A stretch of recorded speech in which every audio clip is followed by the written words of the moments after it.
Hi, and welcome. You're listening to The Deep Dive, our nonpartisan, fact-based look into the global information landscape. Today we're focusing on the cyber threat landscape. It's accelerating, changing, really quite dramatically. And that change seems driven by, well, a mix of things, new tech, AI especially, but also ongoing conflicts and, frankly, some persistent weak spots in our systems. That's right. Our goal here is simple. Deliver the facts, look at what decision makers are thinking and doing, and outline possible actions, all neutrally, no hype. The big theme emerging: artificial intelligence. It's being weaponized, shifting the cyber power balance and putting immense pressure everywhere from governments to small businesses. And a fundamental shift. And this deep dive comes to you thanks to ProWave AI, pioneers in advanced security solutions. And the analysis itself, pulling together global intelligence from countless sources almost instantly, is generated by Stylo News, the AI-powered news application. So let's start with that central force, AI. You called it a fundamental shift in cyber offense. It really is. We're not talking about gradual improvements. This is changing the game. Okay, let's get into that, because some of the numbers are, well, they're eye-opening. AI isn't just making old attacks faster, right? It's making them much, much more effective. Precisely. Take phishing emails. Microsoft research shows AI-written ones are 4.5 times more effective than human ones. 4.5 times! Wow! And the click-through rate? Get this, 54%. 54.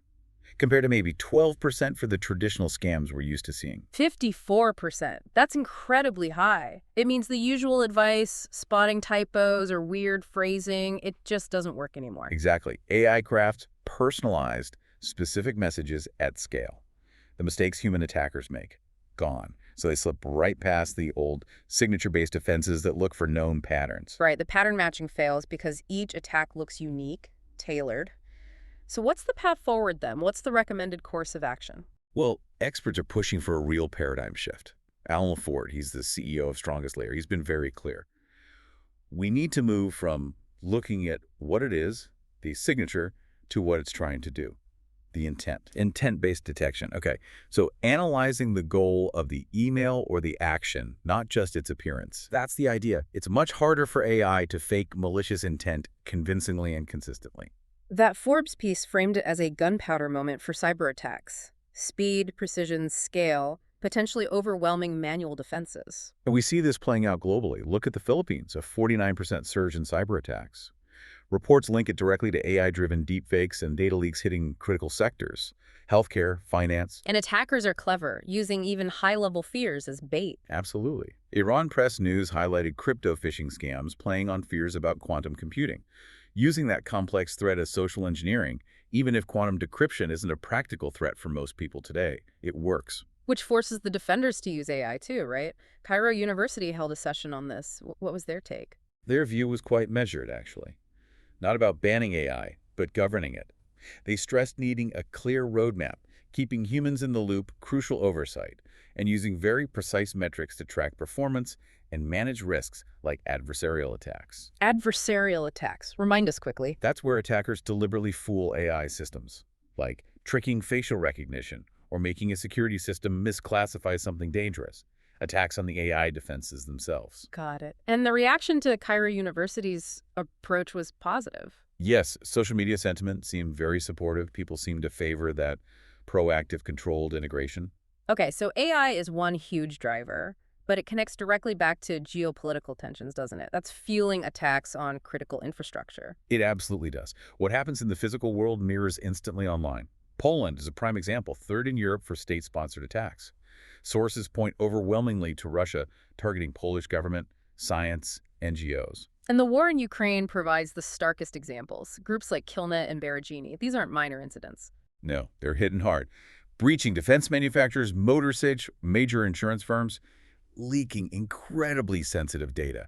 We're talking defense plans, even reports of SBU unit locations being exposed. That moves from cyber espionage to potentially immediate physical danger. It's chilling. And even away from active war zones, key sectors are incredibly vulnerable. Take U.S. healthcare.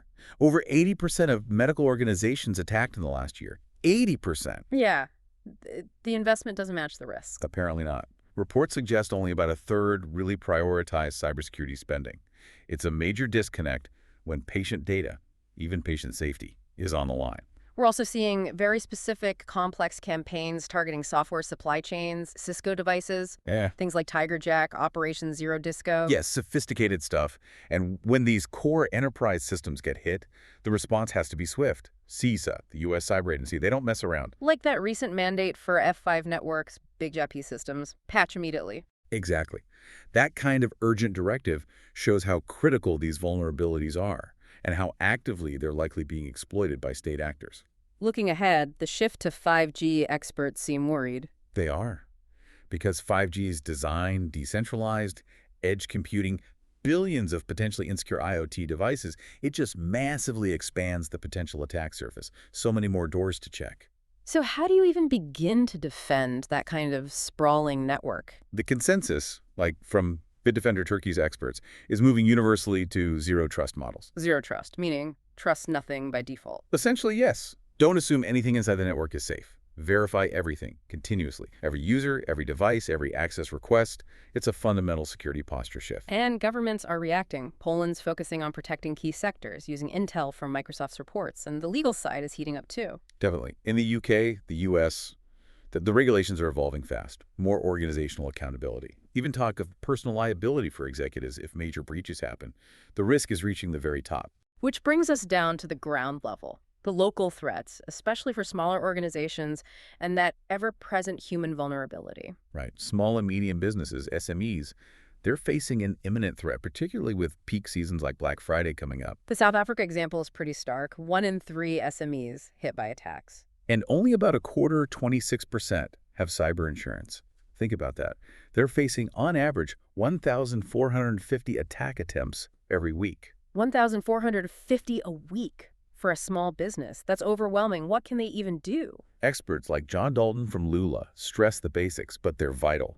Mandatory multi-factor authentication, MFA, consistent employee training, and having an incident response plan before something happens. It sounds simple, but for many SMEs, it's their main line of defense. And the human weak point is exploited everywhere.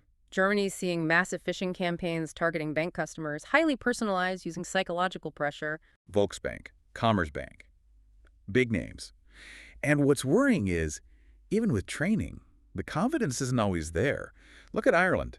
Only half of office workers feel they can reliably spot a phishing attack. So there's a gap between the training and actual real-world readiness. Precisely the gap that AI-driven social engineering exploits so effectively. Microsoft also noted Africa is becoming a sort of testing ground. Yeah, for advanced AI-powered cybercrime. In Kenya, for example, 80% of incidents are reportedly financial extortion, ransomware. Attackers seem to be refining automated methods there. Which circles us back to the simplest yet arguably most powerful defense. It does. Amy Hogan-Burney at Microsoft put it plainly. Multi-factor authentication, MFA, still prevents over 99% of identity-based attacks. Over 99%. Despite all the complexity we've discussed, that basic step is still incredibly effective. It's the single most impactful thing most organizations and individuals can do. Okay, let's wrap up with some recent specific incidents and what we should be watching for. Well, Poland had a tough one recently. Supergross, a loan service, had a serious data breach. PINs, bank details leaked. CSART, KNF, and NASC are investigating, but the damage to users is potentially significant. And state actors are getting smarter with AI too. North Korea's Lazarus Group. They're integrating AI into their crypto theft operations, automating reconnaissance, analyzing smart contracts. CoinDesk reports it's helped them steal over $2 billion this year alone. AI is boosting their efficiency. On the defensive side, though, countries are adapting. Ukraine's move is interesting. Very. Legislating a dedicated military branch, the cyber forces. Unifying their offensive cyber and intel efforts. That's a major strategic step. And we're seeing more international cooperation, like Mongolia partnering with the UK. Right. For a full cybersecurity risk assessment across critical sectors, sharing expertise against state-level threats is becoming essential. So looking ahead, what are the key things for you, for our listeners, to keep an eye on? First, watch for ongoing emergency patching. Those F5 BGIP fixes, older exploited Windows flaws.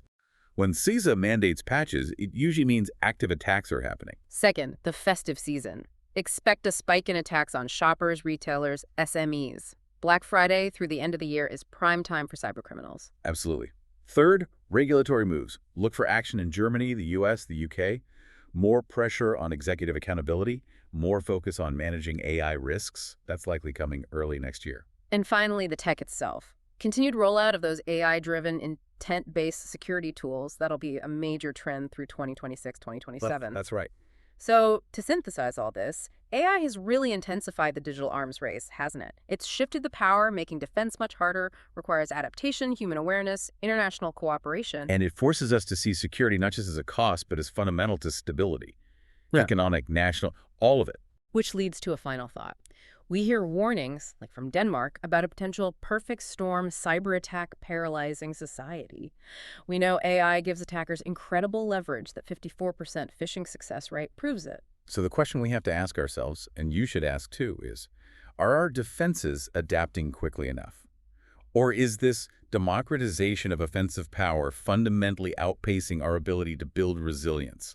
It's a critical question, and this detailed, unbiased deep dive was made possible because Stylo News leverages a vast network, traditional news, social platforms like X, to gather and analyze information in real time, creating this comprehensive briefs. For your own AI-powered news, tailored specifically to what you need to know, complete with source links, check out Stylo News. You can subscribe and start a free trial at www.stylonews.com. Thank you for joining us for this assessment of the global cyber domain. We look forward to continuing the deep dive with you next time. Good day.